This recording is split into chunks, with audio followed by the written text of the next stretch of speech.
pada pengajian bulan yang lalu kita telah memasuki pembahasan soal manhum ahlus sunnati wal jamaah. Siapa itu mereka ahlus sunnah wal jamaah, di mana diharapkan melalui majelis ini kita bisa mengenal lebih dari 100 ciri ahlus sunnah wal jamaah. Makanya kita berikan judul 101 ciri ahlus sunnah wal jamaah. Alhamdulillah, kita sudah membahas tentang mana mazhab fikih yang termasuk ahlus sunnah wal jamaah dan mana mazhab akidah yang termasuk ahlus sunnah wal jamaah. Kita juga sudah membahas yaitu tentang ciri ahlus sunnah wal jamaah seputar rukun Islam dan rukun iman. Kemudian kita juga sudah sampaikan ciri ahlus sunnah wal jamaah seputar sumber hukum Islam. Dan kita juga sudah bahas tentang ciri ahlus sunnah wal jamaah seputar Al-Quranul Karim. Selanjutnya kita juga sudah menyampaikan ciri ahlus sunnah wal jamaah tentang pandangannya seputar as-sunnah.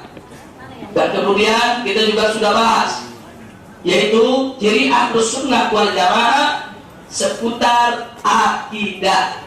Itu bagaimana ciri khas ahlus sunnah wal jamaah di dalam persoalan akidah.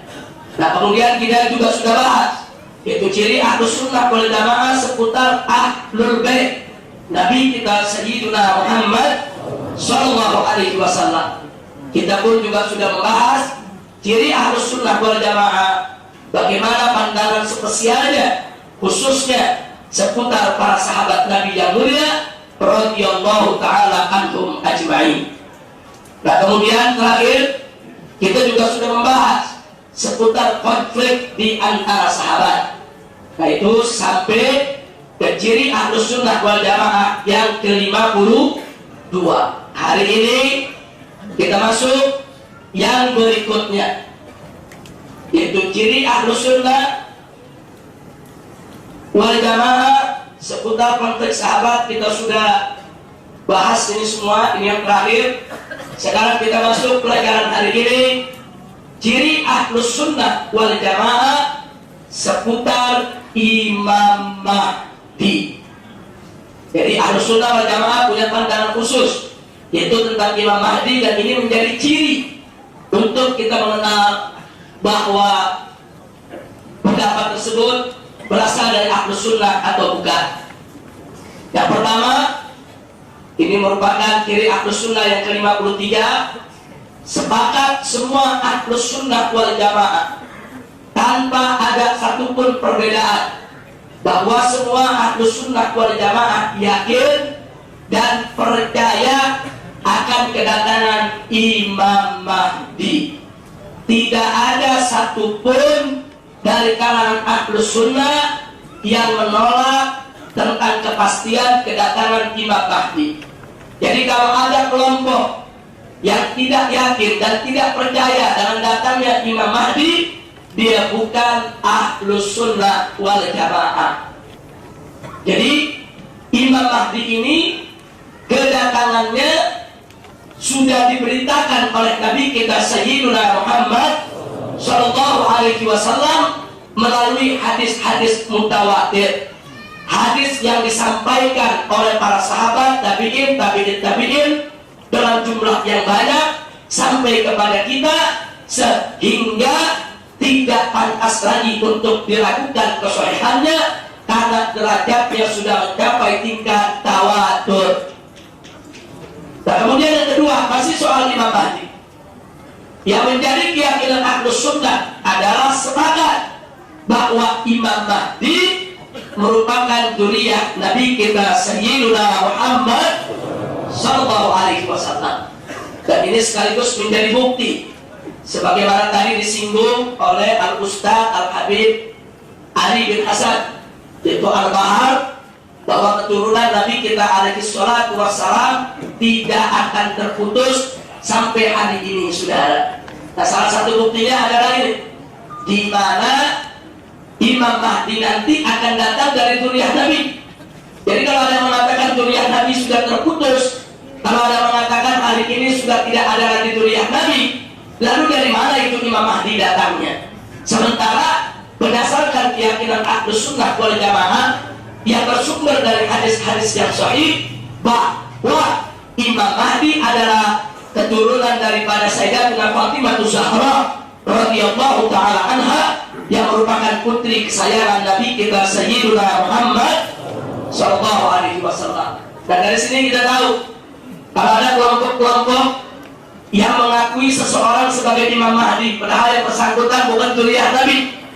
Kalau ada kelompok-kelompok yang mengklaim pimpinannya sebagai Imam Mahdi, sebagaimana sering terjadi di zaman kita sekarang ini, ketahuilah bahwa mereka bukan Ahlus Sunnah wal Jamaah.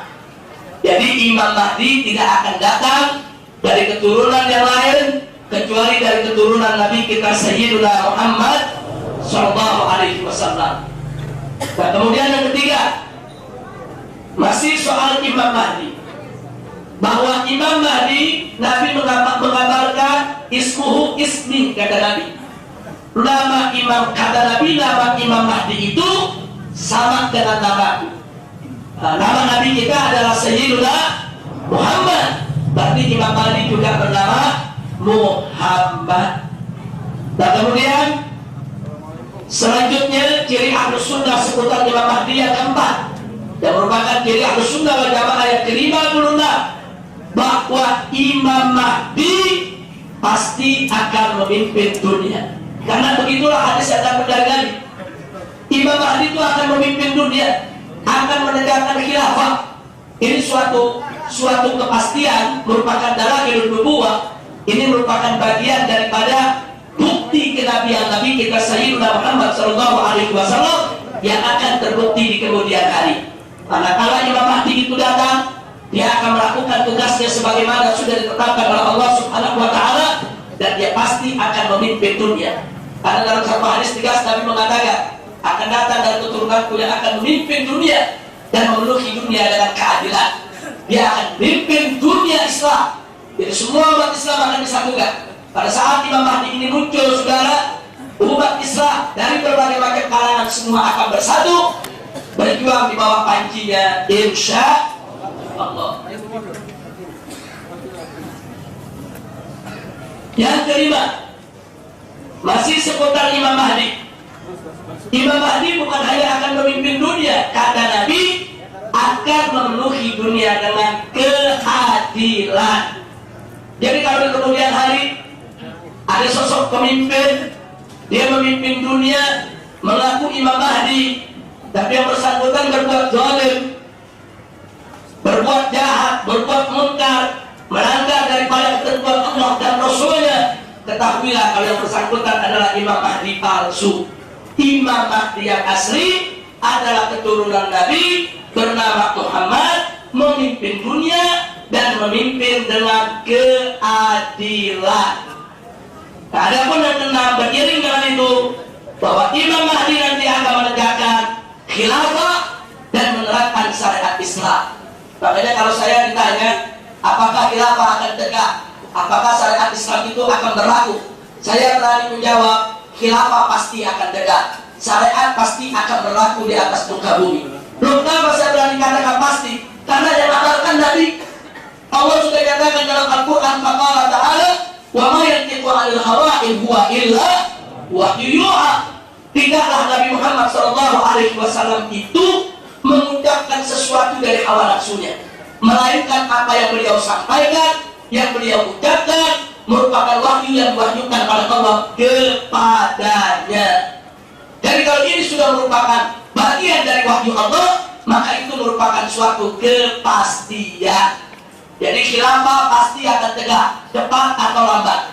Syariat Islam pasti akan berlaku, cepat atau lambat. Hanya soal kapan waktunya, wallahu a'lam. Tapi soal kepastiannya pasti akan terjadi. Kenapa? Karena sudah dikabarkan oleh Nabi kita Sayyiduna Muhammad sallallahu alaihi wasallam. Nah, ini ciri Ahlus Sunnah seputar Imam Mahdi. Nah, saudara, satu lagi yang perlu saya tambahkan, tidak ada keyakinan di kalangan Ahlus Sunnah kalau Imam Mahdi itu pernah lahir di beberapa abad yang lalu.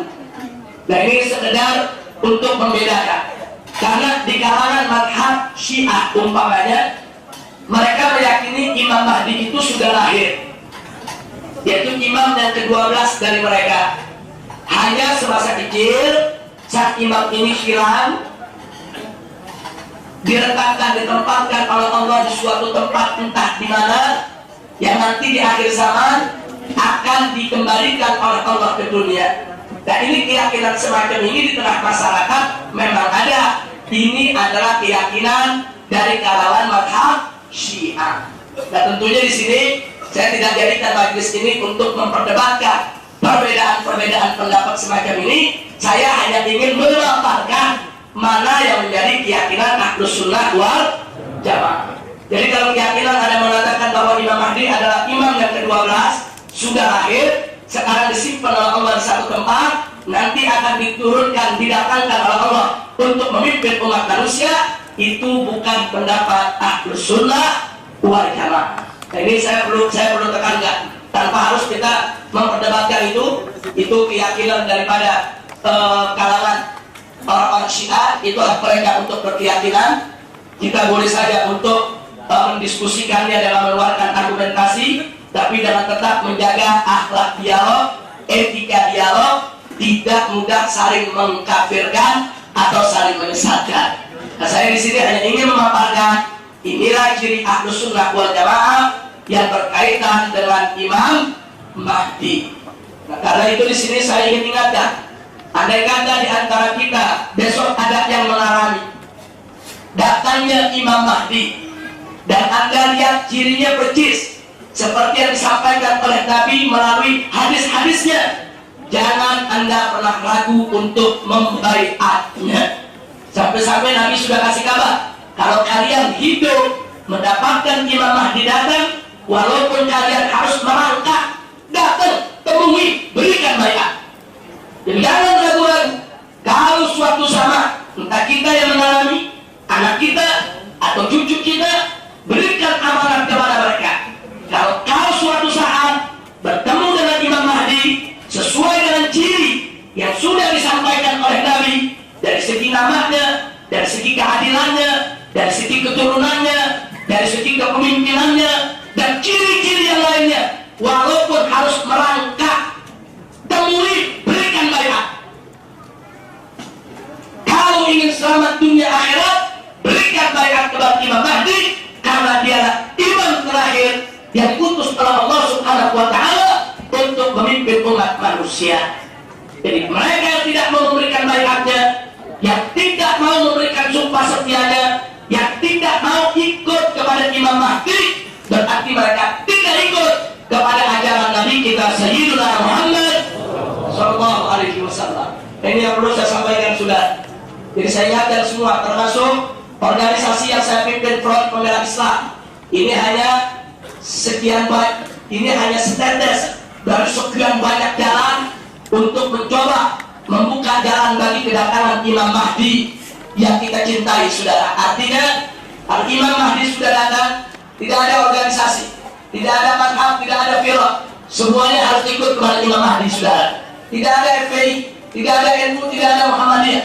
Kalau Imam Mahdi sudah datang, berikan loyalitas kita kepada sang imam, bukan kepada organisasi, bukan kepada kelompok, bukan hanya kepada guru kita saja. Tidak, berikan totalitas, sumpah setia dan kesetiaan kita kepada Imam Mahdi yang sudah diberitakan oleh Nabi kita Sayyidina Muhammad Sallallahu Alaihi Wasallam. Tapi hati-hati, di zaman sekarang banyak orang ngaku-ngaku Imam Mahdi.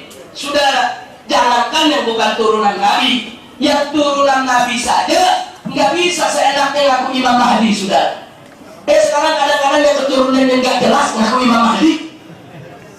Nah ini lebih kacau lagi, saudara. Jangan, saudara. Imam Mahdi punya ciri, ada ciri-cirinya. Silakan Anda baca. Banyak sekali di kalangan Ahlus Sunnah wal Jamaah kitab-kitab yang khusus bicara tentang Imam Mahdi. Insya Allah nanti di majelis kita, sekali waktu kita bicara khusus Imam Mahdi, kita buka cirinya satu persatu. Ada puluhan ciri, saudara. Jadi dari ciri itu kita tahu, kalau sang imam ini datang, kita bisa lihat, oh cirinya begini kan. Kirinya begini nggak? Kirinya begini nggak? Kalau cocok, dia Imam Mahdi. Kalau tidak cocok, dia bukan Imam Mahdi. Jadi jangan sembarangan untuk mengakui seseorang sebagai Imam Mahdi tanpa dirujuk kepada hadis Nabi kita Sayyiduna Muhammad Sallallahu Alaihi Wasallam. Karena dia Eden sendiri ngaku Imam Mahdi. Belakangan aku sebagai Jibril, dia bilang yang jadi Imam Mahdi anaknya sudah. Ini jadi kacau balau. Mudah-mudahan Allah selamatkan kita dari fitnah semacam itu. Amin ya Rabbal Alamin. Kita lanjutkan. Sekarang kita masuk ciri Ahlus Sunnah wal Jamaah seputar Isra dan Mi'raj. Seputar Isra dan Mi'raj. Yang pertama, Ahlus Sunnah wal Jamaah sepakat bahwa peristiwa Isra dan Mi'raj adalah fakta dan nyata, bukan dongeng, bukan hurafat, bukan cerita fiktif, bukan suatu kisah maknawi, tapi suatu kisah hakiki. Nah, ini yang perlu kita ingatkan. Jadi kalau ada yang berpendapat di luar itu, dia bukan Ahlus Sunnah wal Jamaah. Jadi gak ada keraguan untuk Ahlus Sunnah soal Isra dan Mi'raj. Apalagi Allah sudah firmankan dalam Al-Qur'anul Karim, faqala ta'ala subhanalladzi asra bi'abdihi lailan minal masjidil harami ilal masjidil aqsa alladzi barakna haulah linuriyahu min ayatina innahu huwas sami'ul basir. Shadaqallahul azim. Masih soal Isra Mi'raj. Yang kedua, Ahlus Sunnah wal Jamaah pendapat yang muktabar, pendapat mayoritas Ahlus Sunnah, sehingga menjadi cirinya bahwa Nabi Isra dan Mi'raj ruh dan jasadnya. Tapi memang kalangan Mu'tazilah menyebutkan bahwa Nabi Isra Mi'raj hanya ruhnya saja. Kita hormati pendapat tersebut, kita hargai pendapat tersebut. Enggak boleh gara-gara pendapat itu Mu'tazilah kita kafirkan. Ini persoalan furu'ul akidah. Tapi memang dengan pendapat tersebut Mu'tazilah tidak termasuk Ahlus Sunnah wal Jamaah. Nah, jadi jangan nanti Mu'tazilah mengatakan Nabi Isra Mi'raj dengan roh saja, tahu-tahu dari kalangan Ahlus Sunnah mengkafirkan mereka. Jangan. Kita hargai perbedaan yang ada. Tapi kalau kita katakan itu pendapat bukan dari Ahlus Sunnah, ya yang muktabar di Ahlus Sunnah. Walaupun ada segelintir Ahlus Sunnah ikut pendapat Mu'tazilah, sudah ada. Cuma mayoritas yang muktabar di kalangan Ahlus Sunnah wal Jamaah Isra Mi'raj Nabi dengan ruh dan jasadnya. Kemudian yang ketiga,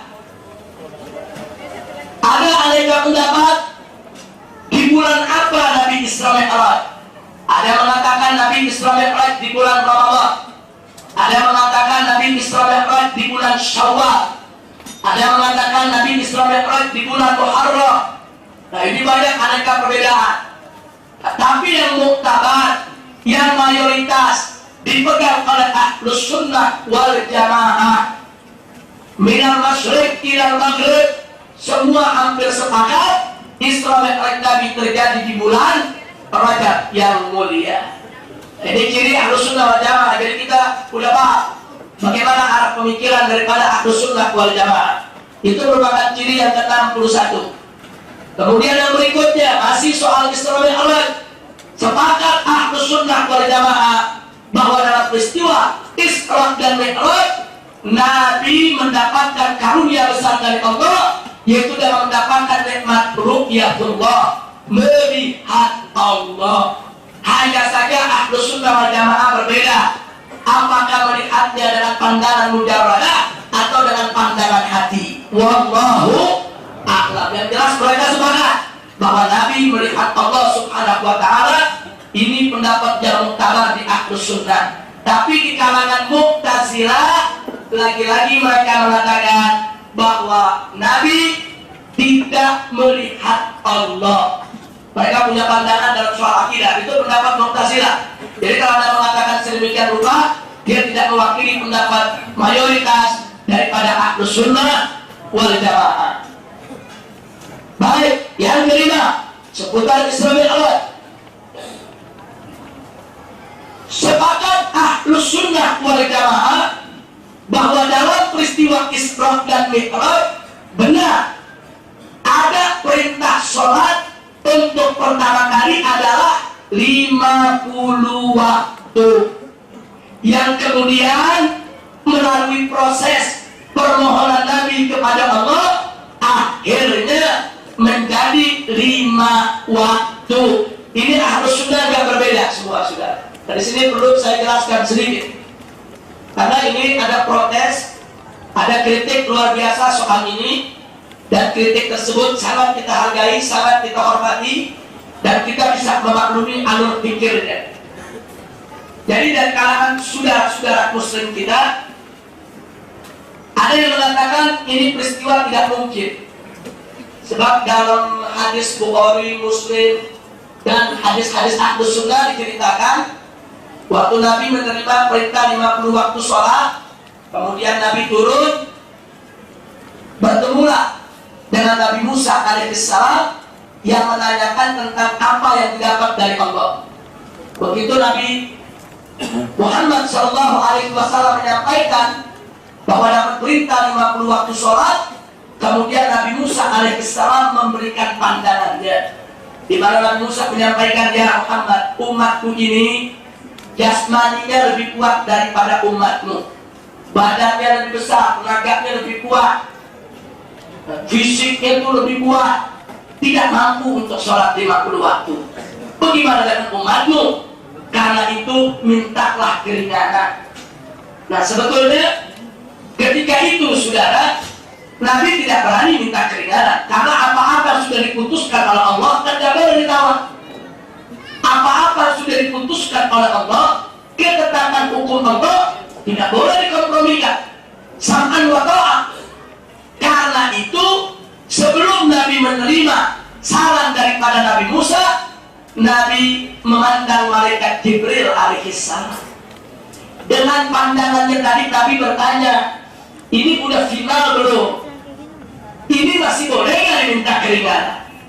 Andai kata malaikat Jibril menggelengkan kepala, nggak boleh minta keringanan, Nabi tidak akan minta keringanan, sudah.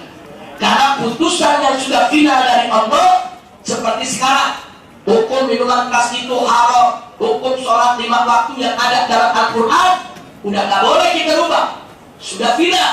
Kita harus menerima dengan sami'na wa ata'na.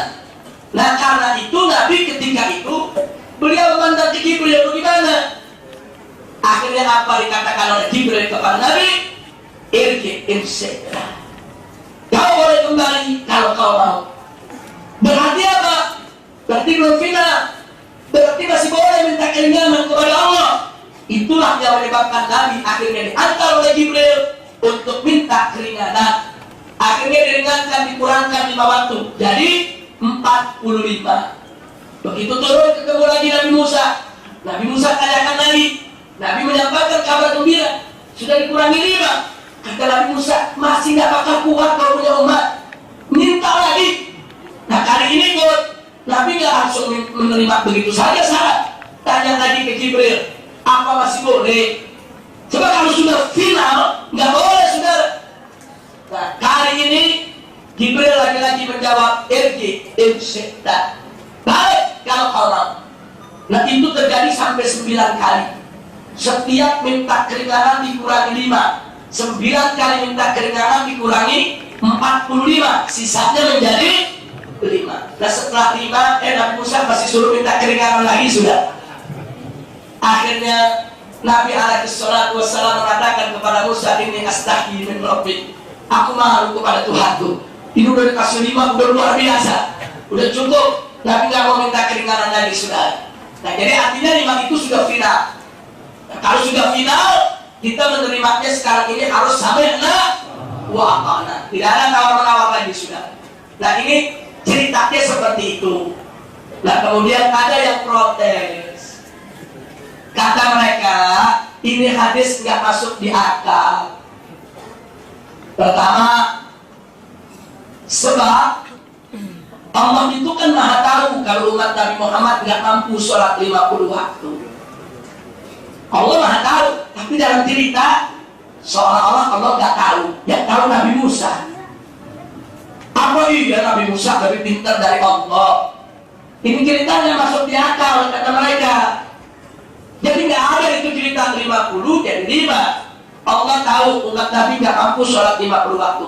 Begitu Nabi bertemu dengan Allah, Allah langsung berikan perintah wajib sholat 5 waktu. Tidak ada itu cerita 50 jadi 5. Ini kritik saudara. Kemudian saudara nggak sampai di situ. Begitu juga soal dialog dengan Nabi Musa, memberikan saran kepada Nabi Muhammad. Emang Nabi Musa lebih pintar dari Nabi Muhammad? Oh, sampai 9 kali Nabi kita diberikan saran sedemikian rupa.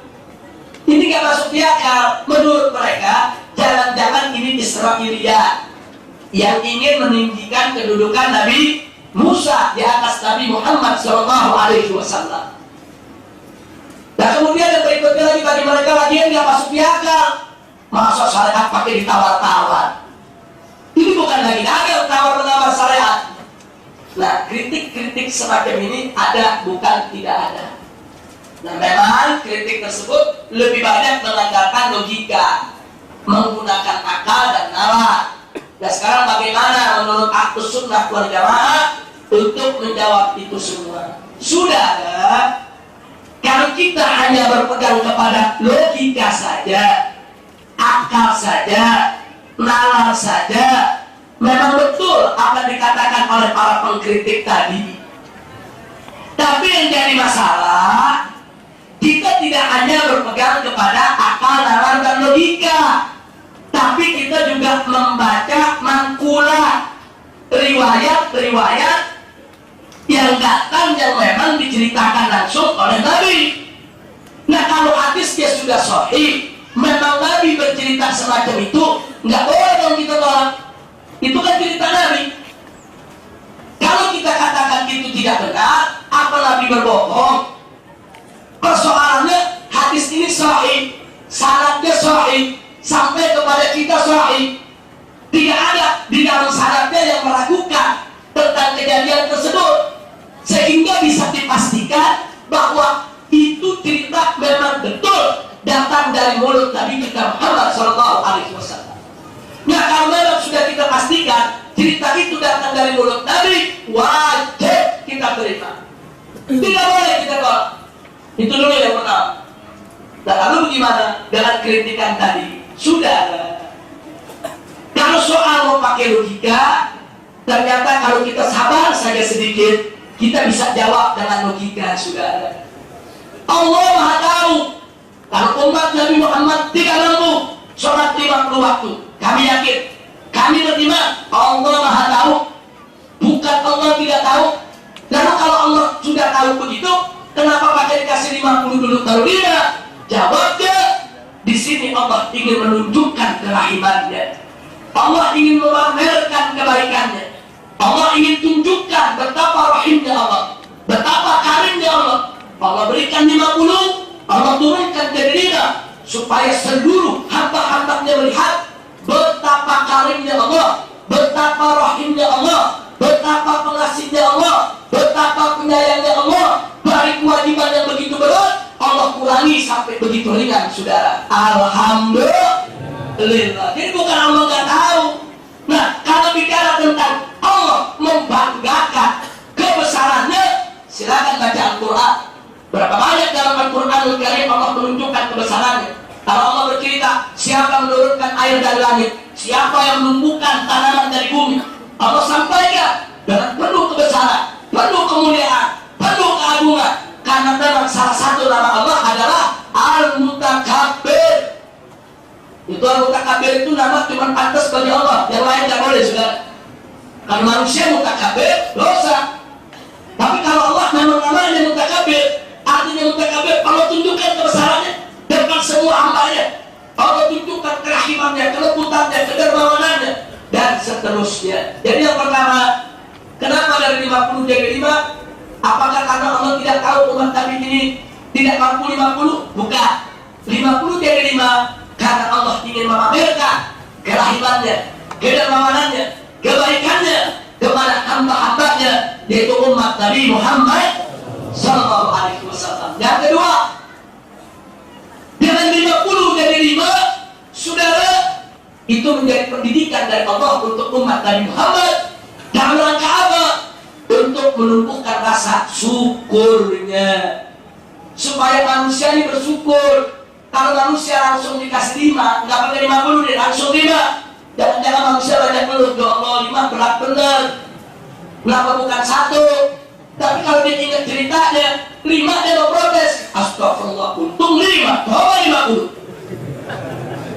Jadi nggak ada alasan bagi dia saudara untuk tidak bersyukur. 50 jadi 5 supaya dia bersyukur, supaya dia tidak mengeluh, supaya dia tahu 5 itu udah sangat ringan. 5 itu sudah sangat ringan bagi siapa? Bagi khasyi'in, bagi orang-orang yang takut kepada Allah Subhanahu wa ta'ala. Itu yang kedua. Jadi untuk menumbuhkan rasa syukur, sekaligus yang ketiga untuk menumbuhkan rasa malu si hamba kepada Allah. Kalau sampai 5 waktu dia kerjain, dia malu kepada Allah. Ya Allah, 5 aja dia kerjain, bagaimana 50? 5 aja balas-balasan begini, untuk menumbuhkan rasa malu si hamba sudah. Itu yang ketiga. Jadi bukan karena Allah tidak tahu kalau umat Nabi Muhammad tidak mampu sholat 50 waktu. Allah sangat tahu. Allah alimul khabir. Allah maha mengetahui tentang segala sesuatu. Hanya saja di sini ada tarbiyat ilahiyah yang ingin Allah sampaikan kepada hamba-hambanya. Itu yang ketiga. Pelajaran yang keempat, saudara, Allah ingin tunjukkan kepada hamba-hambanya tentang keluarbiasaan dari akhlak kekasihnya, yaitu Sayyidina Muhammad Sallallahu Alaihi Wasallam. Akhlak yang mana? Coba lihat. Nabi begitu diberikan saran oleh Nabi Musa, Nabi tidak sombong. Nggak ada Nabi mengatakan, sudah, nggak usah ngomong, saya lebih tahu. Ada begitu? Ada sudah. Loh, kenapa Nabi harus mendengar? Nabi Musa, saudara, lebih dulu daripada Nabi diutus oleh Allah. Nabi Musa merupakan Nabi yang hampir mirip dengan Rasulullah dalam soal banyaknya umat, sudah. Umat-umat Nabi yang lain ada cuma 13 orang pengikutnya, ada nggak dapat pengikut, saudara. Nah, seperti kita lihat Nabi Nuh alaihissalam 950 tahun dakwah, pengikutnya cuma belasan orang. Kira-kira kalau zaman sekarang Ustaz ngajar 10 tahun, muridnya 2 orang, gimana saudara? Ada pengajiannya bubar sudah. Nah ini kita lihat Nabi Nuh alaihissalam, salah seorang ulil azmi, 950 tahun berdakwah. Itu dalam riwayat muridnya cuma berapa belas orang sudah. Tapi Nabi Musa alaihissalam itu pengikutnya ribuan, saudara. Begitu banyak. Apalagi Nabi kita Sayyidina Muhammad Sallallahu Alaihi Wasallam. Dan karena ada kemiripan, Nabi Musa punya pengalaman bagaimana umatnya Bani Israel yang badannya kuat, saudara, yang selama ini ikut berjuang bersama Nabi Musa alaihissalam. Ternyata begitu dapat syariat-syariat yang berat, mereka sulit dan mereka berat untuk mengerjakannya. Nah ini namanya berbagi pengalaman. Saya tanya sama yang hadir, Nabi yang lebih dulu diutus oleh Allah memberikan pengalaman kepada Nabi yang baru diutus oleh Allah. Itu secara logika wajar tidak? Wajar. Enggak ada yang ada secara logika sudah. Enggak ada yang ada secara nalar. Wajar. Nabi Musa ingin berbagi pengalaman kepada Nabi kita Muhammad Sallallahu Alaihi Wasallam. Sekaligus sebagai bukti cinta Nabi Musa bukan hanya kepada umatnya, tapi juga kepada umat Nabi Muhammad Sallallahu Alaihi Wasallam. Tapi intinya dengan Nabi mau mendengar apa yang disampaikan oleh Nabi Musa alaihissalam, itu menunjukkan ketinggian akhlak Nabi kita Muhammad Sallallahu Alaihi Wasallam. Jadi tidak mentang-mentang Nabi itu sudah kedudukannya begitu tinggi, sudah bertemu Allah, disayang Allah, menjadi kekasih Allah, kemudian gak mau dengar saran dari orang, saudara. Kita punya Nabi, jangankan saran dari Nabi Musa alaihissalam, saran dari sahabatnya dalam perang Badar, dalam perang Uhud diterima oleh beliau, saudara. Padahal Nabi kita mendapat wahyu. Nabi tidak butuh pendapat orang lain.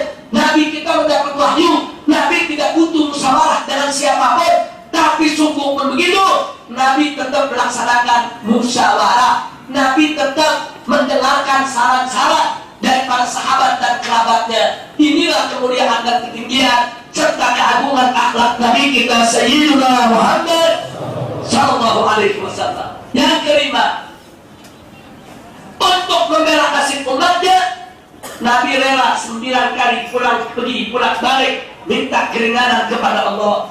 Itu pelajaran dari Allah. Lihat kau punya Nabi untuk bela nasib umat, walaupun 9 kali pulang pergi, diperjuangkan asal umat dan ke depan tidak berat melaksanakan syariatnya, saudara. Nah, jadi setelah kita mulai begitu, ternyata hadis tadi masuk di akal tidak? Masuk logika tidak?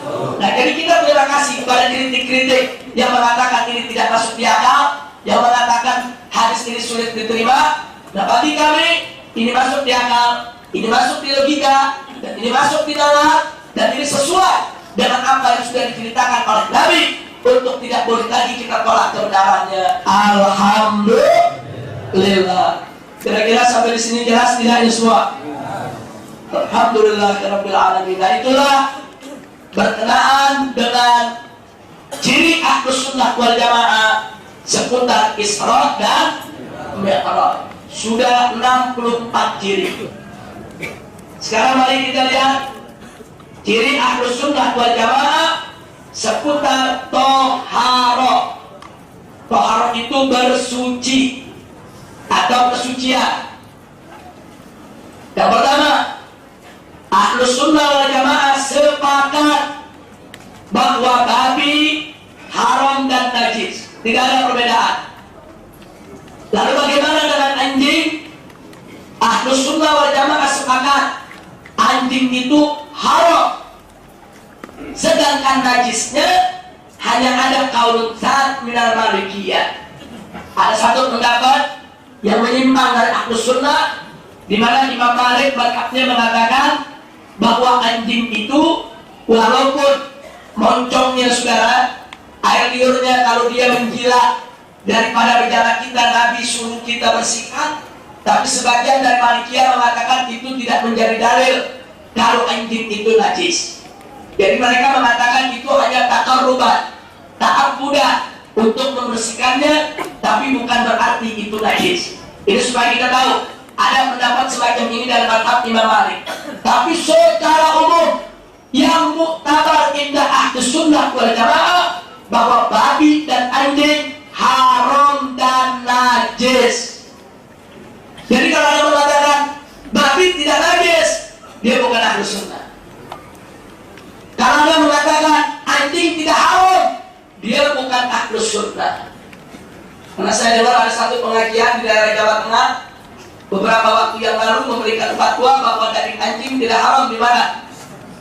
Jadi saya katakan sekali lagi di sini, saudara, bahwa ciri Ahlus Sunnah wal Jamaah menyatakan bahwa babi dan anjing haram dan najis. Yang kedua, seputar taharah.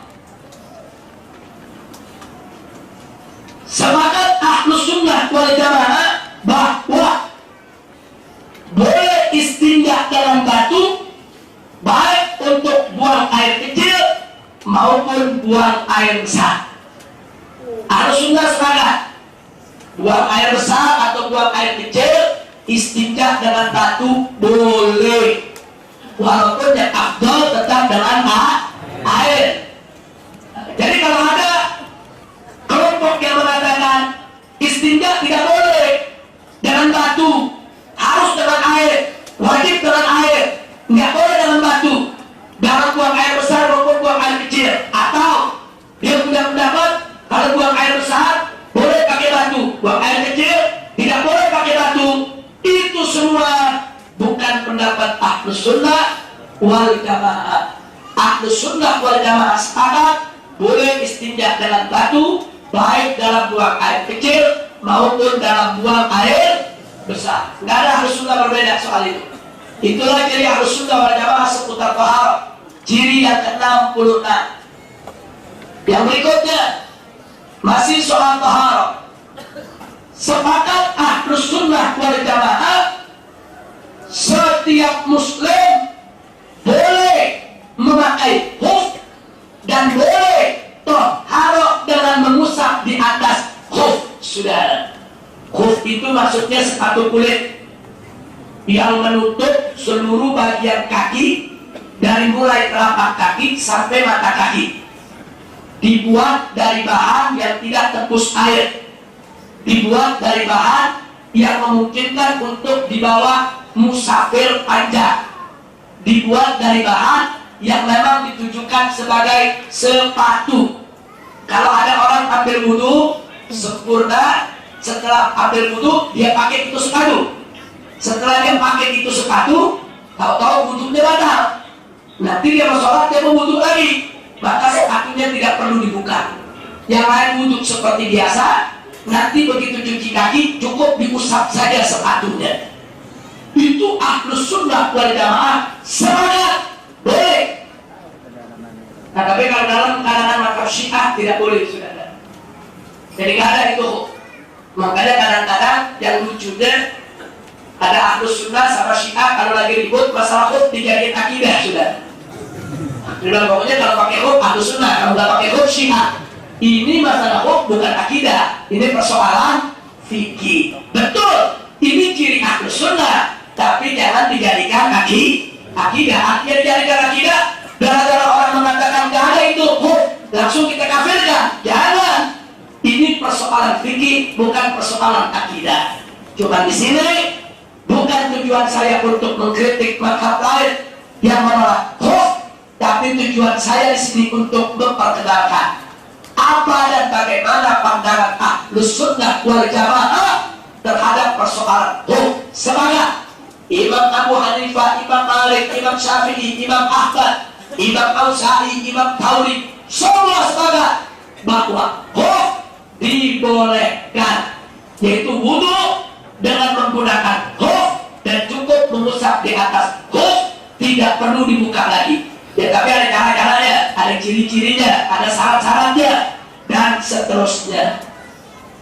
Nah, itu ciri Ahlus Sunnah wal Jamaah yang ke-67. Yang keempat, membasuh kaki dalam wudhu. Jadi dalam Ahlus Sunnah wal Jamaah kaki itu dibasuh, bukan diusap. Kita kalau ambil wudhu, kaki itu dibasuh. Basuh sama usap beda. Kalau usap, tangan kita basahin dengan air, kita usap di kepala kita, itu usap namanya.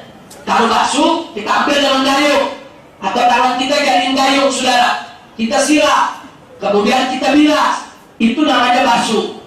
Ahlus Sunnah wal Jamaah sepakat, atau secara umum semuanya hampir sepakat bahwa dalam berwudu bagian kaki itu dibasuh. Jadi kalau ada berpendapat nggak perlu dibasuh, cukup diusap. Ini bukan khuf, ini kaki. Kalau khuf diusap, kalau kaki dibasuh. Nah, kalau ada yang berpendapat kaki itu cukup diusap, maka yang bersangkutan bukan Ahlus Sunnah. Jadi ini ciri Ahlus Sunnah dari tingkah lakunya sehari-hari kita bisa lihat. Oh, ini benarnya dia Ahlus Sunnah. Cukup dari tingkah lakunya sudah, cukup dari sikapnya, cukup dari cara-cara ibadahnya. Nah, itu yang ke-68. Kemudian yang berikutnya masih soal toharo. Wajib toharo untuk sholat jenazah, sudah. Sepakat Ahlus Sunnah, tidak ada perbedaan pendapat. Semua mazhab Ahlus Sunnah berpendapat sholat jenazah wajib ada wudhu, sudah. Wajib suci dari hadas kecil maupun hadas besar. Jadi kalau ada kelompok atau manhaj yang mengatakan sholat jenazah tidak perlu wudhu, bukan Ahlus Sunnah. Jadi ada pendapat semacam itu. Sholat jenazah mereka bilang tidak perlu wudhu, sudah. Nah, saya ingatkan, kalau ada mengatakan sholat jenazah tidak perlu wudhu, bukan pendapat Ahlus Sunnah wal Jamaah. Pendapat Ahlus Sunnah wal Jamaah sepakat bahwa sholat jenazah harus ada wudhu, harus ada toharo, harus suci dari hadas kecil maupun hadas besar. Itu ciri Ahlus Sunnah yang ke-69. Yang ke-70,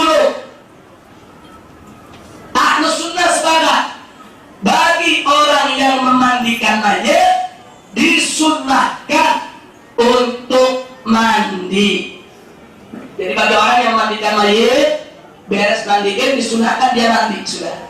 Itu ahlus sunnah sepakat sunnah.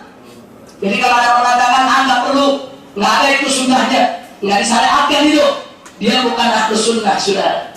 Jadi ahlus sunnah wal jamaah ini populer sudah. Siapa yang memandikan mayit dianjurkan untuk mandi. Baik. Setelah 70 ciri ahlus sunnah wal jamaah, barusan seputar taharah. Kali ini kita masuk seputar sholat. Ciri ahlus sunnah wal jamaah seputar sholat antara lain: 1. Ahlus sunnah sepakat bahwa umat Islam memiliki kewajiban 5 sholat dengan 5 waktu. Jadi ahlus sunnah sepakat. Jadi kalau ada mengatakan umat Islam wajib 5 sholat dengan 3 waktu, bukan ahlus sunnah. Ahlus sunnah 5 sholat dengan 5 waktu. Tiap sholat punya waktu sudah. Nah ini yang perlu saya garis bawahi. Waktunya ada 5. Nama sholatnya juga ada 5. Yaitu sholat subuh, duhur, asar, maghrib, isya. Masing-masing punya waktu yang sudah ditentukan. Inna sholata kanat 'alal mu'minina kitaban mauquta. Sesungguhnya sholat itu diwajibkan atas orang yang beriman dan sudah ditetapkan waktunya. Nah, kemudian yang kedua, ciri ahlus sunnah seputar sholat: boleh menjamak antara 2 sholat, tapi wajib ada uzur sudah. Itu sepakat ahlus sunnah. Kalau tidak ada uzur, tidak boleh menjamak antara 2 sholat.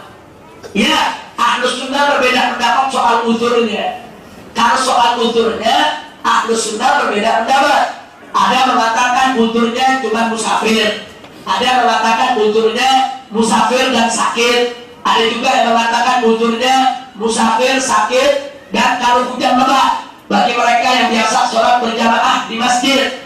Ada juga yang nambahin uzurnya luas. Pokoknya kesibukan apapun, selama kesibukannya itu tidak haram, selama kesibukannya itu kesibukan syar'i yang dihalalkan oleh syariat, boleh untuk menjamak antara 2 sholat. Pokoknya intinya menurut ahlus sunnah, walaupun berbeda dalam uzur, yang penting wajib ada uzur. Jadi kalau ada pendapat zuhur asar boleh kita gabung, maghrib isya boleh kita gabung, walaupun tanpa uzur, suka-suka kita, bukan ahlus sunnah. Kita hargai itu pendapat, kita hormati sebagai perbedaan, tapi kita perlu tahu kalau itu bukan pendapat ahlus sunnah. Ahlus sunnah wal jamaah mewajibkan siapa yang ingin melakukan sholat jamaah antara 2 sholat, zuhur dan asar atau maghrib dan isya, wajib ada uzur sudah. Uzurnya harus uzur syar'i. Baik, yang ketiga, yaitu ciri yang ke-73, sepakat ahlus sunnah wal jamaah bahwa sholat Jumat wajib, baik hidup di negara Islam maupun negara yang dipimpin bukan oleh orang Islam. Selama dia sudah memenuhi syarat untuk mendirikan Jumat, wajib melaksanakan Jumat, baik khilafah tegak maupun tidak tegak, baik syariat jalan maupun tidak jalan, baik ada imam negeri maupun tidak ada imam. Sholat Jumat ahlus sunnah wajib.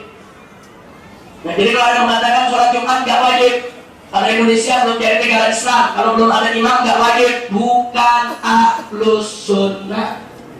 Loh, kenapa saudara?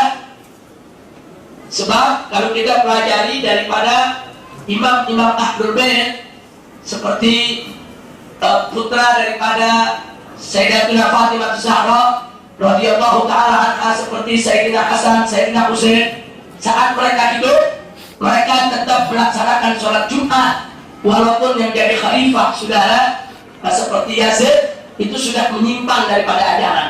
Bahkan Ahlul Bait saat itu nggak meninggalkan Jumat. Dan mirisnya lagi apa? Ahlul Bait ikut melaksanakan sholat Jumat, imamnya maki-maki Ahlul Bait. Sebab ketika itu saudara ada arahan, imam itu melaknat Sayyidina Ali, melaknat pimpinan Ahlul Bait. Tapi sungguh pun begitu, Ahlul Bait tidak pernah meninggalkan Jumat saudara. Nah jadi Anda bisa bayangkan kebesaran jiwa daripada Ahlul Bait. Soal si imam itu berbuat sedemikian rupa, itu merupakan kesalahan yang fatal sekali. Tapi sholat kewajiban Jumat tetap mereka tidak tinggalkan. Alhamdulillahirabbil alamin. Ya, Jumat boleh ditinggalkan kalau kita ada uzur, musafir, sakit, keamanan, adanya ancaman, kita mau dibunuh, untuk keselamatan diri, boleh kita meninggalkan Jumat dan wajib sholat zuhur. Tapi kalau tidak ada alasan syar'i, haram meninggalkan sholat Jumat. Baik. Yang keempat, seputar sholat. Baca amin. Amin. Setelah baca suratul Fatihah, saudara Ahlus Sunnah berpendapat itu bagian daripada syariat.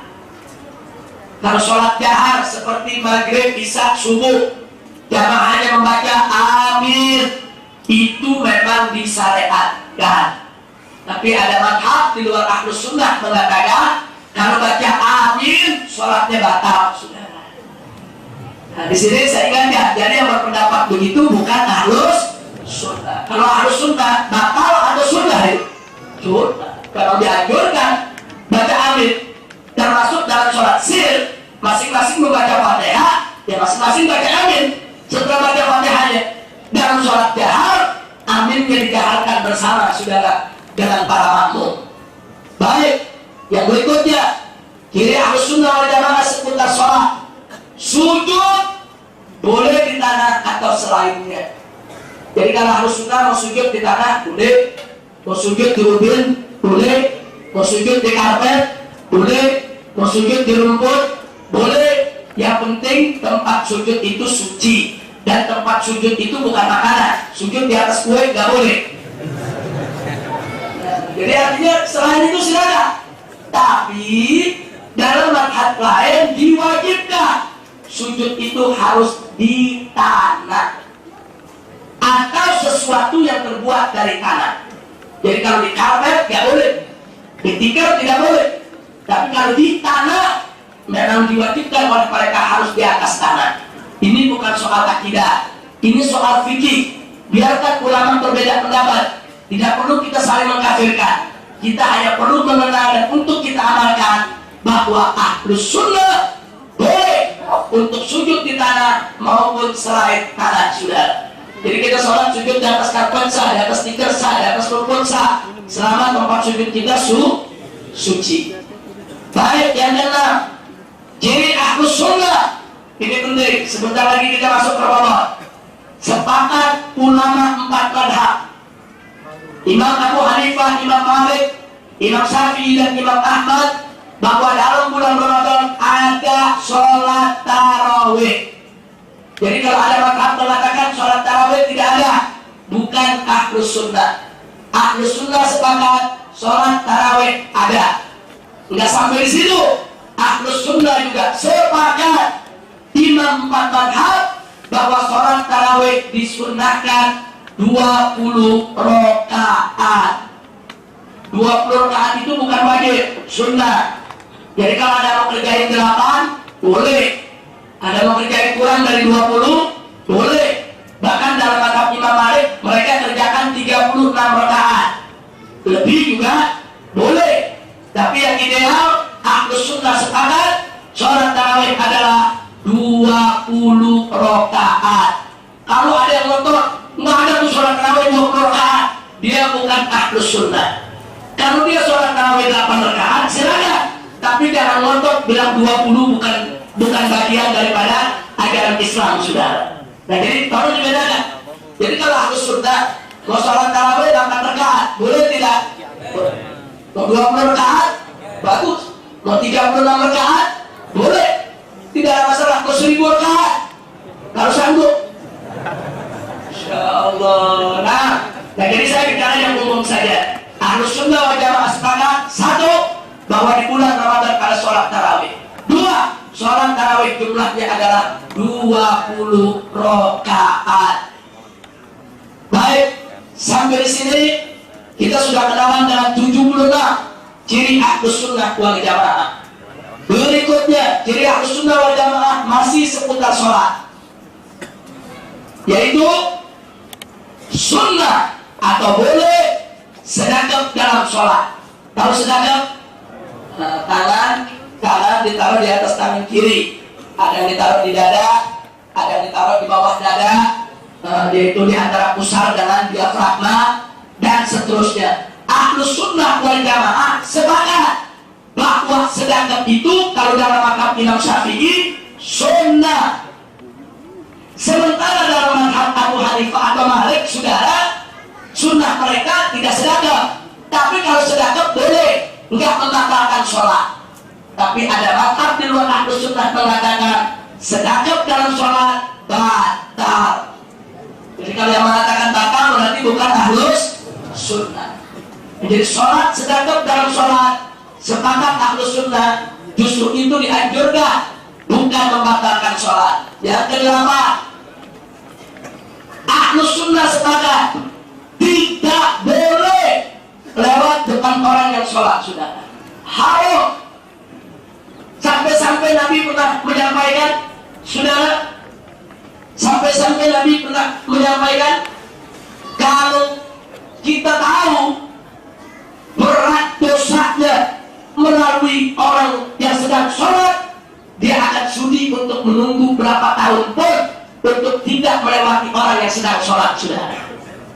Nah, karena itu ada cara kalau orang sholat yang nggak boleh diliwatin itu yang mana? Batas antara dia diri sampai dia sujud, saudara. Itu yang nggak boleh dipotong, dilewati. Tapi kalau sudah lewat dari tempat sujudnya, katakan dia sholat dengan sejadah, kita mau lewat di depan sekali, tidak ada masalah. Tapi kalau kita potong di tengah sejadahnya antara tempat diri dengan tempat sujudnya, haram. Itu sepakat Ahlus Sunnah. Tapi ada mazhab yang mengatakan bebas kita lewat depan orang sholat, saudara. Jadi jangan kaget kita lagi sholat dia lalu-lalang lagi depan kita. Nah, ini kalau Ahlus Sunnah nggak boleh, saudara. Nah, tapi ada mazhab di luar Ahlus Sunnah membolehkan itu. Jadi kalau ada punya pendapat begitu berarti bukan Ahlus Sunnah. Oh, Ahlus Sunnah ini tertib, teliti, telaten, nggak sembarangan larang-larang orang sholat, saudara. 9. Ahlus Sunnah wal Jamaah sepakat tidak boleh menjawab salam dalam sholat. Menjawab salam maksudnya dengan jawaban yang mukhatab. Jadi ada orang, kita lagi sholat, ada orang kata Assalamualaikum, kita jawab Waalaikumsalam. Dalam Ahlus Sunnah boleh tidak? Tidak boleh. Batal tidak salamnya? Batal. Sepakat Ahlus Sunnah, tidak ada perbedaan. Tapi ada mazhab di luar Ahlus Sunnah mengatakan boleh. Jadi kalau ada Assalamualaikum, jawab Waalaikumsalam. Nah, jadi kalau ada punya pendapat begitu, atau Anda hadir di satu majelis, gurunya ngajarin begitu, kita tahu ini bukan Ahlus Sunnah. Ahlus Sunnah nggak boleh ya? Nggak boleh. Baik. Yang ke-10, ba'da sholat boleh menjaharkan zikir, saudara. Mau sir boleh, mau jahar juga boleh. Itu Ahlus Sunnah. Nggak ada Ahlus Sunnah yang melarang. Yang mau sir silakan, nggak usah larang yang jahat. Yang mau jahar silakan, nggak usah maksa yang sir, saudara. Kedua-duanya manhaj Ahlus Sunnah wal Jamaah.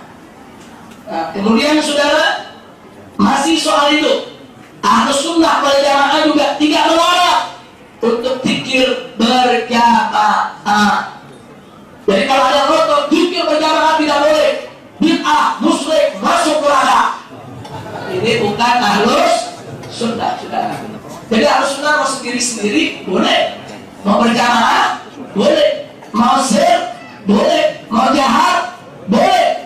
Nah, jadi ini bukan masalah yang perlu dibesar-besarkan, saudara. Tapi ini ciri Ahlus Sunnah. Ahlus Sunnah nggak Ya mau sir-sir, mau jahat-jahat, mau sendiri-sendiri, mau rame-rame juga boleh. Enggak ruwet sudah.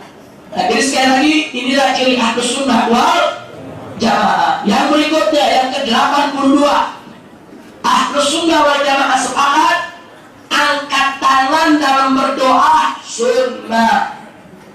Memang kalau berdoa itu dianjurkan untuk mengangkat kedua tangan.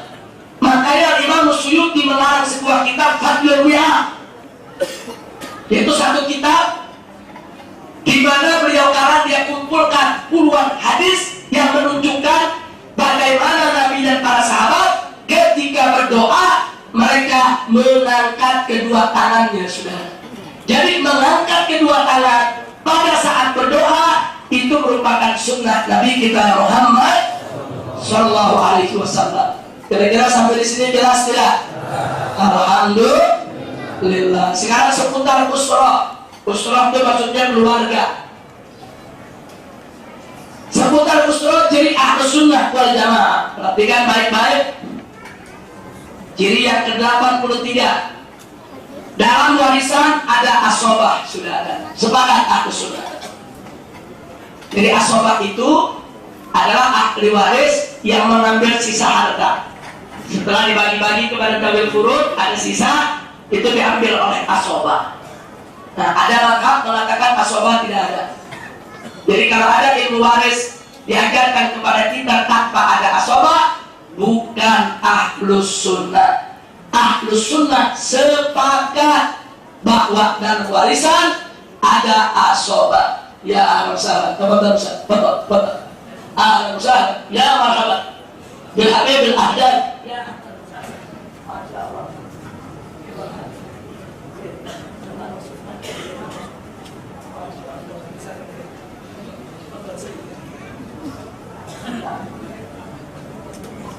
Nah, ada Habib kita Al-Ahdam.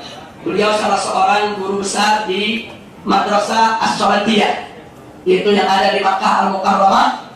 Beliau pernah datang, insya Allah nanti kita akan minta untuk sambutannya. Shallu ala Nabi. Tafadhal ijlis ya Habibana Mahbub. Jazakumullahu khairan jazaa, saraftumuna wa nawwartumuna. Nah, siapa dari ada dua orang yang menemani Habib kita? Coba maju ke depan. Maju ke depan. Silakan. Nah, halas. Silakan maju ke depan. Tafadhal. Jadi dalam ilmu waris Ahlus Sunnah sepakat ada yang namanya asobah. Sekarang yang ke-84. Perhatikan. Ahlus Sunnah wal Jamaah sepakat talak 3 sekaligus jatuh 3, sudah. Dan di sini perlu saya singgung sedikit.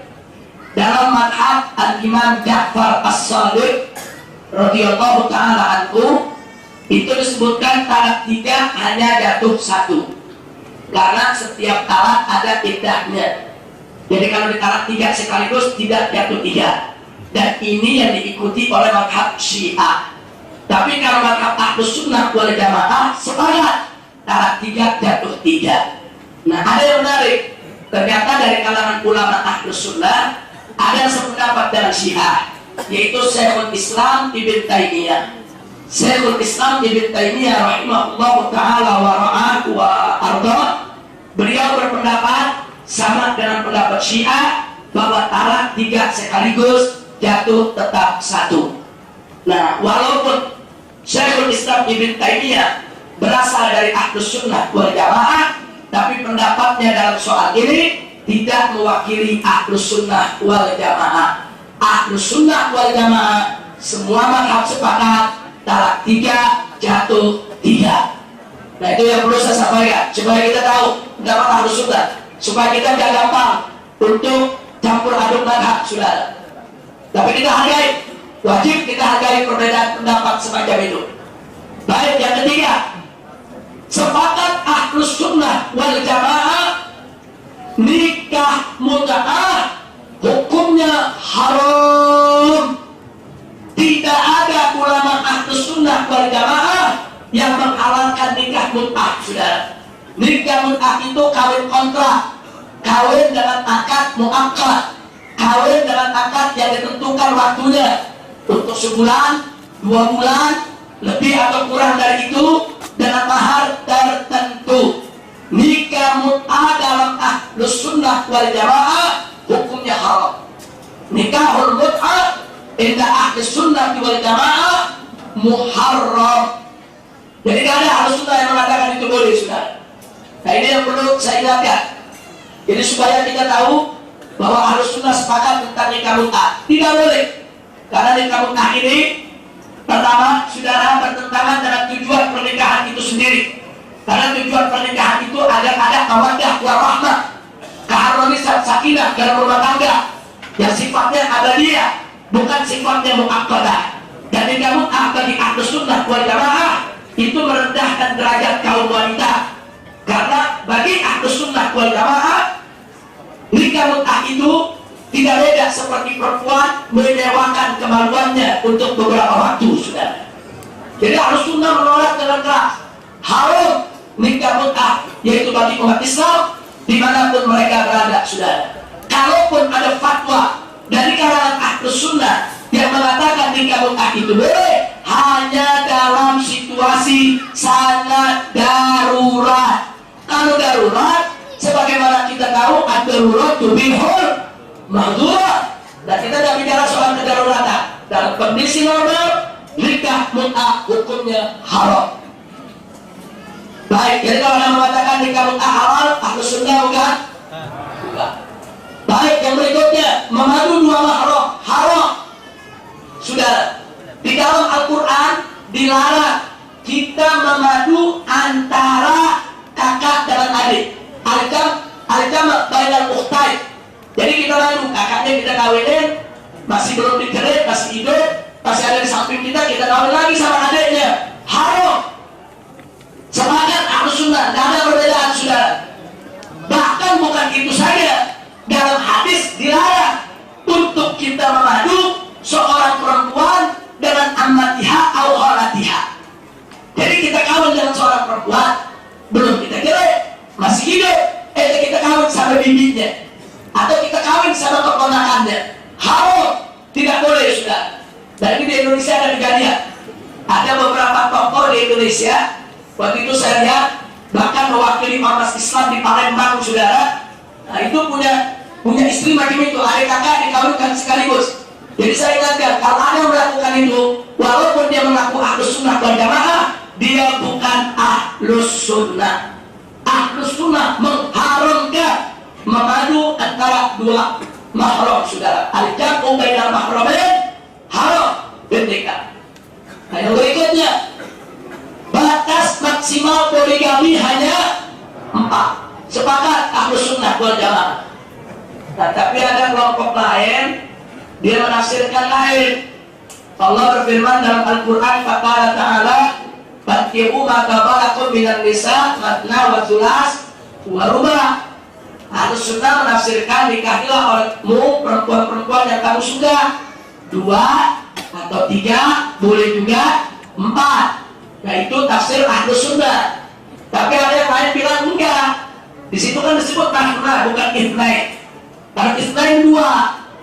Kalau makna dia katakan itu artinya kalau disebut makna wa thulas wa ruba', pertama dia bilang begini.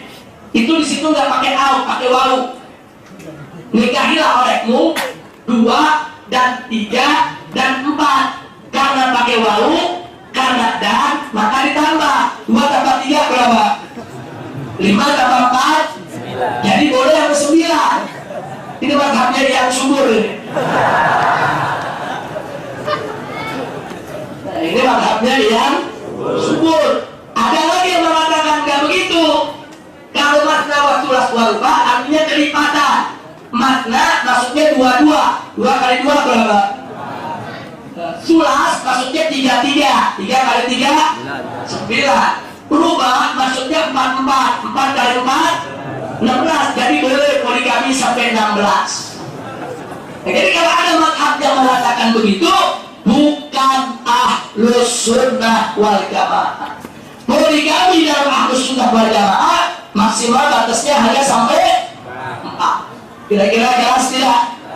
Baik, yang keenam, sah nikah pria muslim dengan wanita ahlul kitab. Saudara, sepakat ahlus sunnah, walaupun mereka berbeda dalam definisi ahlul kitab. Apakah yang sekarang disebut ahlul kitab atau bukan, atau bagaimana, nah itu persoalan lain, saudara. Tapi intinya kalau pria muslim boleh kawin dengan wanita ahlul kitab, sedangkan wanita muslimah sepakat semua ulama ahlus sunnah haram dia kawin kecuali hanya dengan pria muslim saja. Nah inilah ciri ahlus sunnah wal jamaah seputar usra. Sekarang seputar fikih. Ciri ke-89, ahlus sunnah sepakat barang dagangan wajib bayar zakatnya. Maksudnya barang dagangan yang belum laku, saudara. Kalau orang dagang, ada yang udah laku, ada yang belum laku. Barang yang belum laku tetap wajib bayar zakatnya dengan harga modalnya. Sepakat ahlus sunnah. Tapi ada mazhab di luar ahlus sunnah mengatakan barang dagangan tidak wajib zakat kecuali kalau sudah dijual jadi duit. Nah, berarti kalau belum dijual tidak wajib. Kalau Anda dalam pendapat ini, hormati, hargai. Ini perbedaan fikih. Tapi ketahuilah, itu bukan pendapat ahlus sunnah. Yang ke-90, orang yang musafir atau orang yang sakit boleh puasa, boleh tidak puasa. Itu ahlus sunnah sepakat. Orang musafir kalau nggak mau puasa boleh tidak? Kalau dia tetap mau puasa. Orang sakit kalau nggak mau puasa boleh tidak? Tapi kalau dia tetap mau puasa boleh. Tapi ada mazhab di luar ahlus sunnah mengatakan haram musafir dan orang sakit berpuasa, saudara. Jadi nggak boleh sama sekali. Haram mereka puasa. Jadi wajib mereka untuk tidak puasa. Kalau ada pengajian mengajarkan begitu, itu bukan pendapat ahlus sunnah wal jamaah. Yang ke-91, sah puasa yang masuk subuh dengan junub. Orang di malam hari dia melakukan hubungan intim dengan istri junub. Begitu masuk subuh dia belum mandi, berarti masih dalam keadaan junub, puasanya sah. Ahlus sunnah sepakat. Tapi ada mazhab mengatakan gak sah. Kalau dia masuk subuh dengan junub, maka tidak sah dia punya puasa. Kalau itu ada pendapat bukan ahlus sunnah. Baik, yang ke-92, saudara, cukur rambut dalam haji tidak bisa diganti dengan cukur bulu atau potong kuku. Jadi kalau orang bikin umroh, bikin haji kan ada, dia mesti potong rambutnya. Rambutnya botak, dia ganti cukur kumis saja. Rambutnya botak, dia ganti cukur jenggot saja. Rambutnya gak ada, kumis jenggot gak ada, kalau gitu bulu ketek aja. Gak boleh, gak ada. Dalam ahlus sunnah, kalau rambutnya memang gundul tidak ada, asal dijalankan aja, kalau besok cukur sudah. Dijalankan asal syarat, tidak bisa digantikan dengan bulu yang manapun juga. Tapi ada mazhab lain mengatakan boleh diganti dengan bulu yang lain, boleh diganti bahkan dengan potong kuku sekaligus. Kalau Anda mendengar pendapat itu, ketahuilah bukan ahlus sunnah. Yang ke-93, hisbah terhadap munkar yang disepakati. Ahlus sunnah sepakat kalau suatu kemunkaran disepakati haramnya, baru kita lakukan nahi munkar, saudara. Tapi kalau haramnya tidak disepakati, nggak boleh kita lakukan nahi munkar. Contoh, minuman keras haramnya disepakati, semua mazhab bilang haram. Kalau ada orang menenggak minuman keras depan kita, cegah, wajib kita nahi munkar. Merokok nggak sepakat ulama. Ada yang mengatakan haram, ada yang mengatakan makruh. Sehingga kalau ada orang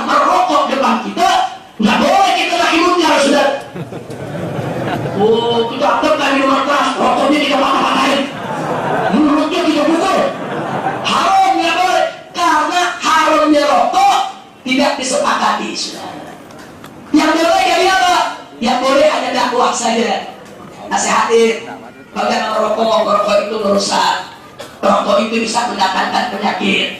Walaupun pribadi kita mengatakan haram, tapi kepada orang lain yang mengatakan makruh, nggak boleh kita nahi munkar. Jadi kalau nahi munkar, lihat dulu tidak haramnya disepakati atau tidak.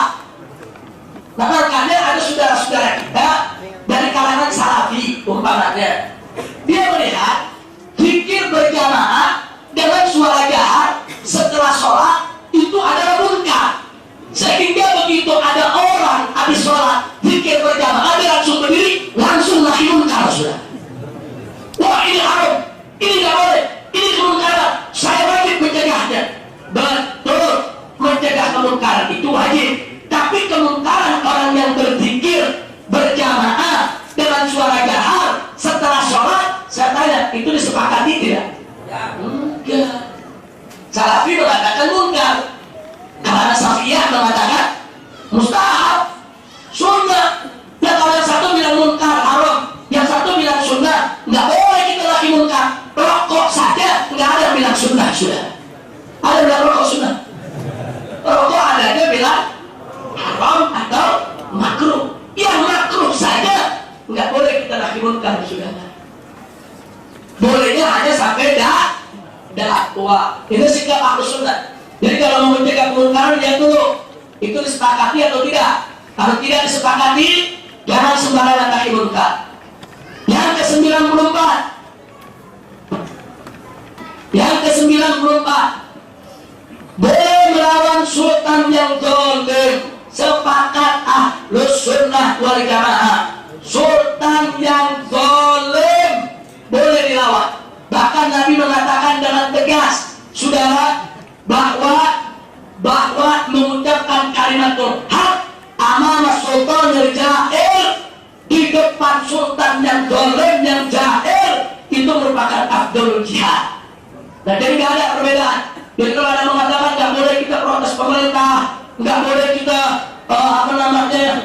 tidak mengikuti apa kemauan pemerintah, kita mesti tunduk saja kepada semua keputusan pemerintah, itu bukan Ahlus Sunnah. Ahlus Sunnah mewajibkan kita patuh kepada pemerintah selama pemerintah membuat aturan yang tidak bertentangan dengan Al-Quran dan Sunnah.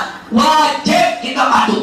Kita siap patuh kepada presiden, kita siap patuh kepada para menteri, kita siap patuh kepada para gubernur selama mereka mengeluarkan kebijakan yang tidak bertentangan dengan Al-Quran dan As-Sunnah. Tapi kalau mereka mengeluarkan kebijakan yang bertentangan dengan Al-Quran dan As-Sunnah, apalagi berbuat zalim, berbuat jahat kepada rakyatnya, wajib untuk kita protes. Sudah, bahkan yang punya kemampuan lawan, luruskan mereka ke jalan yang benar. Nah, ini merupakan bagian daripada pendapat Ahlus Sunnah wal Jamaah. Baik, itu yang ke-94. Sekarang kita masuk yang ke-95, seputar madhab.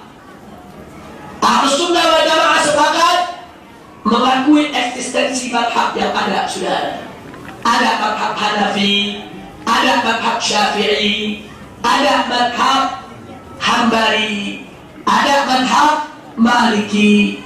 Bahkan saat ini masih ada lagi madhab dari Syiah, masih ada dua yang bertahan. Ada madhab Ja'fari, ada madhab Zaidi. Dari kalangan Khawarij masih ada satu madhab yang bertahan, yaitu madhab Ibadi. Jadi 7 madhab ini masih ada pengikutnya di atas muka bumi. Masih ada satu lagi yang masih banyak pendapat-pendapatnya itu diikuti oleh berbagai kalangan, yaitu madhab Zahiri.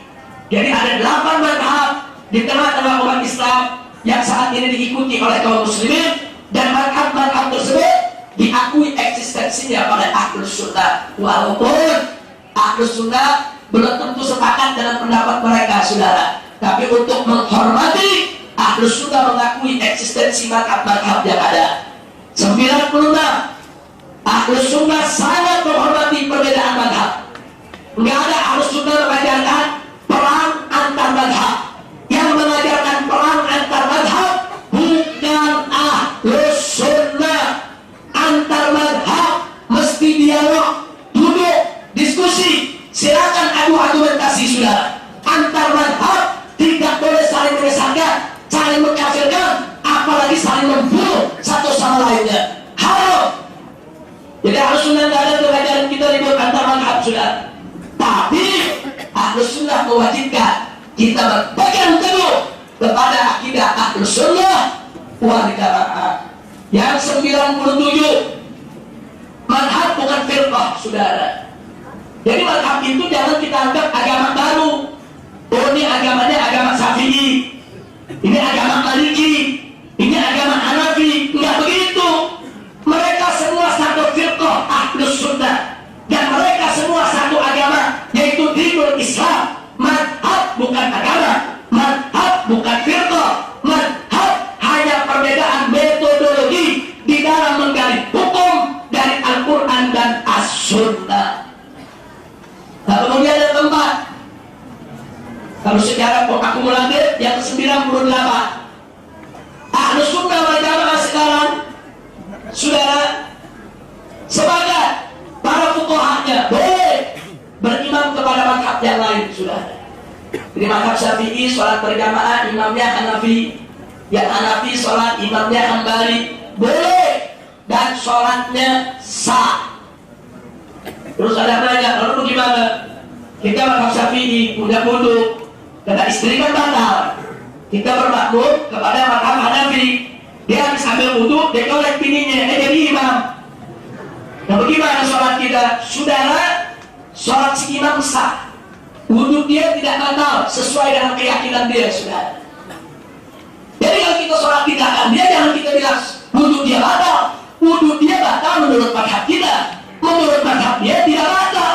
Jadi sah sholat si imam dan sah sholat si makmum. Kecuali kalau kita tahu di imamnya madhab Syafi'i, tiap hari ngajarin Syafi'i, dia kolek bininya dia jadi imam. Kita ingat dia bukan harus kolek bini barusan. Ambil wudhu lagi, mungkin dia lupa, saudara.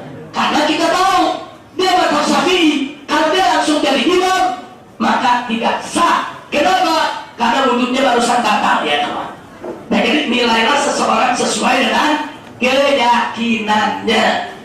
Baik, yang berikutnya ke-99, tidak boleh campur aduk madhab, saudara. Ahlus Sunnah sepakat tidak boleh kita campur aduk madhab. Contoh, dalam ajaran perkawinan, menurut madhab jumhur, saudara, wajib ada saksi. Wajib ada saksi. Tapi menurut Imam Malik, saksi tidak wajib. Nah, ada orang awam mau campur aduk madhab. Tadi madhab Imam Malik enak deh, gak perlu saksi, gak nyusahin. Diambil, saudara. Terus, semua ulama jumhur sepakat bahwa dalam nikah wajib ada wali. Wajib. Tapi dalam madhab Abu Hanifah, perempuan dewasa nikah nggak mesti ada walinya, saudara. Nah, orang yang mau campur aduk madhab mana yang enak? Nah, dia enak deh, gak pakai wali, gak nyusahin. Diambil madhab Malik separuh, diambil madhab Hanafi separuh, akhirnya dia nikah nggak perlu saksi, nggak perlu wali. Padahal tidak ada satu madhab pun yang seperti itu, saudara. Maka itu mencampur adukkan madhab haram, nggak boleh. Nah, kemudian yang berikutnya kata tidak boleh bebas madhab. Bagi orang awam tidak boleh bebas madhab. Bagaimana Anda bisa memahami Al-Quran dan As-Sunnah kalau Anda tidak paham bahasa Arab, kalau Anda tidak punya ilmunya? Kalau tidak punya ilmu, ikut kepada yang punya ilmu. Madhab itu kita mengikuti imam yang paham isi kandungan Al-Quran dan As-Sunnah. Betul, bermadhab memang tidak wajib bagi orang yang mujtahid, yang memenuhi syarat, paham Al-Quran dan As-Sunnah, ngerti hukum, bisa ijtihad, tidak wajib bermadhab. Tapi kalau orang awam disuruh jangan bermadhab, disuruh ijtihad sendiri-sendiri, dan baca Al-Qurannya masih ngawur, disuruh ijtihad, bagaimana gak rusak agamanya nanti, saudara? Orang awam itu, saudara, jangan dilepaskan dari madhab. Inilah ciri Ahlus Sunnah wal Jamaah. Sekarang kemudian ciri Ahlus Sunnah wal Jamaah seputar Sufiyah. Ini yang terakhir. Pertama, saudara Ahlus Sunnah sepakat dengan ulama sufi bahwa ada ilmu zahir, ada ilmu batin. Enggak apa-apa orang mendalami ilmu batin, saudara. Jadi dulu saudara perlu kita ketahui bahwa ada Al-Haris Al-Muhasibi itu hidup sejaman dengan Imam Ahmad radhiyallahu taala anhu. Al-Haris Al-Muhasibi ini saudara seorang ahli sufi, zuhud. Jadi kalau dia sudah bicara depan murid-muridnya, dia bicara soal batin saja, dia bicara soal hati saja. Itu muridnya sampai nangis saudara, kegerungan kalau dia dengar gurunya cerita itu. Imam Ahmad nggak suka. Imam Ahmad nggak suka, tapi Imam Ahmad penasaran. Sekali waktu Imam Ahmad datang ke rumah tempat majelisnya daripada yaitu Al-Muhasibi. Nah kebetulan murid Al-Muhasibi ini murid Imam Ahmad juga. Kata Imam Ahmad kepada yang punya rumah, ini hari aku mau sembunyi di loteng lantai 2. Aku mau dengar ini Al-Muhasibi bicara apa aja sih. Aku dengar begini-begini kata orang dia bicara yang aneh-aneh soal batin. Dia persilakan orang yang punya rumah. Tapi kata Imam Ahmad jangan ngomong ke siapapun, aku ada di atas. Sudah Imam Ahmad di atas. Sorenya datang Al-Muhasibi ngajar saudara sampai tengah malam. Nah selesai ngajar pulang. Kemudian yang punya rumah naik ke atas. Kok Imam Ahmad gak ada suara, dia ngapain di atas? Begitu naik ke atas ternyata Imam Ahmad udah banjir air mata saudara. Ternyata Imam Ahmad ikut gerung-gerung juga nangis. Akhirnya punya rumah bilang kepada Imam Ahmad, dia katakan, Tuan Guru, engkau melarang kami ikut pengajiannya Muhasibi. Engkau sendiri terharu. Akhirnya Imam Ahmad mengatakan, bukan aku larang, tapi aku takut. Kalau ada orang-orang awam yang belum paham ikut ini pelajaran terlalu tinggi. Ini ilmu batin yang luar biasa.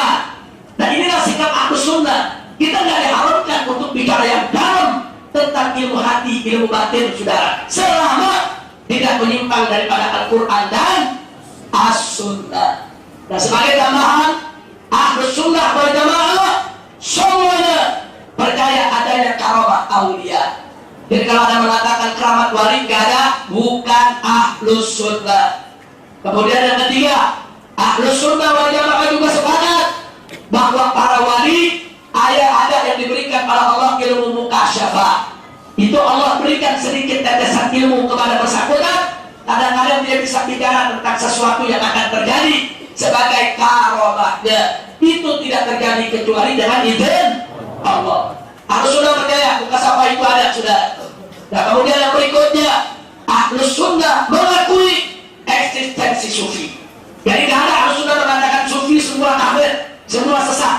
Kalau ada mengatakan semua sufi kafir sesat, dia bukan Ahlus Sunnah. Sufi ada yang lurus sesuai Al-Quran dan As-Sunnah, istiqomah di jalan Allah. Tapi memang ada sufi yang menyimpang, saudara. Yang menyimpang kita harapkan, yang lurus harus kita hormati, hargai dan kita cintai.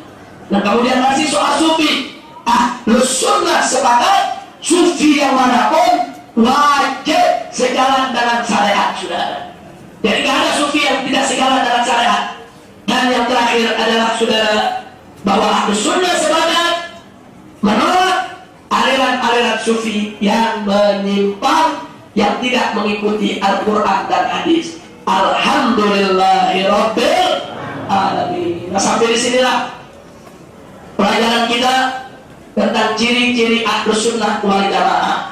Mudah-mudahan ini menjadi pegangan kita supaya kalau kita mengaku Ahlus Sunnah, jangan kita mengikuti pendapat di luar Ahlus Sunnah.